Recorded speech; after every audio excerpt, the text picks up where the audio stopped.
Jika Anda penyuka karakter samurai, baik itu dari tokoh kartun, karakter fiksi, maupun tokoh legenda, kali ini channel terbaik akan membahas tentang 10 hal mengerikan tentang samurai yang mungkin Anda belum tahu.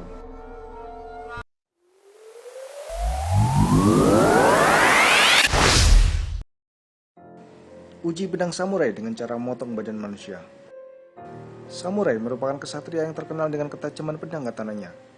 Pedang samurai sendiri sebelum dipakai atau dijual kepada orang kaya, diuji terlebih dahulu untuk mengetahui bahwa pedang tersebut benar-benar memiliki kualitas yang baik. Pengujian pedang dilakukan dengan menebas bagian tubuh manusia yang masih hidup. Kebanyakan bagian tubuh yang ditebas adalah bagian tengah tubuh atau perut. Korban uji coba sendiri merupakan pelaku kejahatan ataupun musuh yang tertangkap. Tebasan biasanya dilakukan sebanyak 2 gerakan. Apabila bagian tubuh langsung terpotong dengan rapi dan tanpa teriakan sakit, maka pedang tersebut memiliki kualitas yang baik. Istilah ini di Jepang dikenal dengan tameshigiri.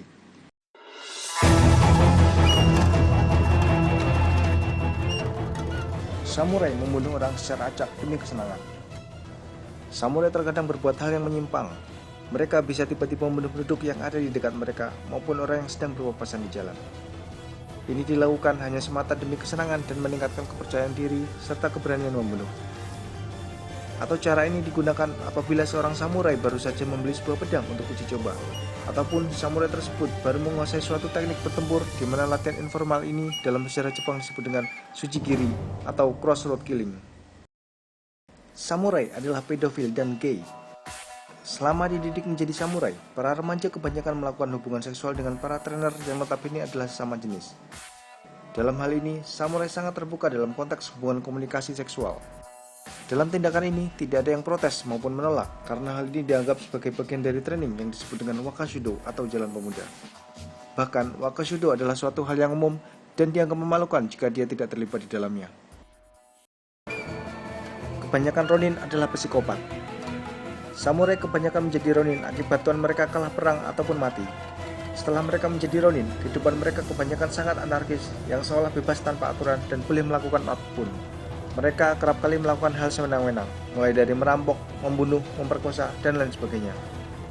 Karena tak lagi memiliki tuan yang selalu memberikan mereka uang, para ronin juga kerap melakukan kejahatan untuk mendapatkan uang, mulai membunuh orang-orang kaya untuk diambil hartanya, menjadi pembunuh bayaran, dan tindakan kriminal lain.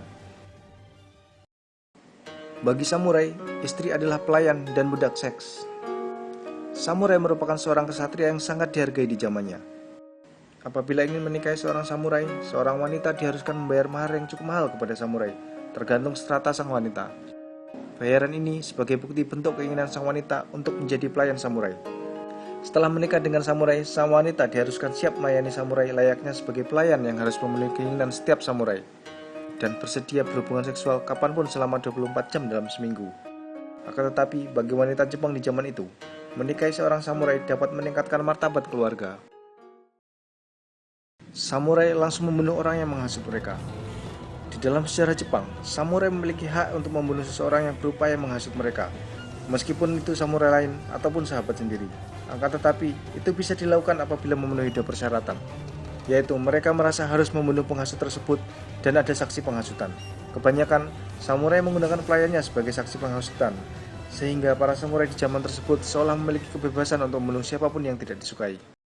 Sepuku adalah suatu kehormatan. Bunuh diri dengan cara sepuku atau juga dikenal dengan harakiri merupakan cara mati terhormat yang selalu dipilih oleh para samurai. Sepuku sendiri dilakukan dengan menancapkan pisau dan merobek isi perut dengan arah dari kiri ke kanan. Kebanyakan para samurai akan melakukan sepuku apabila kalah dalam duel maupun tertangkap dalam pertempuran. Bagi samurai yang tidak mau melakukan sepuku dianggap sebagai hal yang memalukan dan akan kehilangan kehormatan selama seumur hidup. Samurai melakukan seppuku. Istrinya melakukan jigai. Apabila seorang samurai memutuskan untuk melakukan seppuku atau harakiri karena suatu hal, umumnya istri dari samurai tersebut juga melakukan bunuh diri karena merasa malu, hilang martabat, ataupun menunjukkan bentuk kesetiaan. Berbeda dengan seppuku, jigai dilakukan dengan menggorok leher sendiri. Sebelum menggorok leher sendiri, umumnya wanita yang melakukan jigai mengikat kaki mereka sehingga nantinya mereka akan mati dengan posisi bagus. Samurai bukan cuma laki-laki. Jika kebanyakan dari kita hanya membayangkan seorang samurai adalah laki-laki, maka anggapan itu salah. Sejarah mengatakan bahwa hampir sepertiga dari samurai yang mati di medan pertempuran adalah perempuan. Layaknya laki-laki, wanita tersebut dididik lebih keras untuk mengalahkan samurai laki-laki. Bahkan samurai perempuan dapat lebih kejam dibanding dengan samurai pria. Di sisi lain, samurai wanita sangat efektif untuk dijadikan utusan untuk membunuh seorang karena dapat menyamar sebagai wanita penghibur tanpa diketahui. Demikianlah pemirsa, hal-hal unik dan menarik yang kami sampaikan. Saksikan terus tayangan-tayangan channel terbaik yang akan selalu kami update dengan cara mengklik tombol subscribe atau tombol langganan. Kita akan berjumpa kembali di tayangan berikutnya. Sampai jumpa dan wassalam.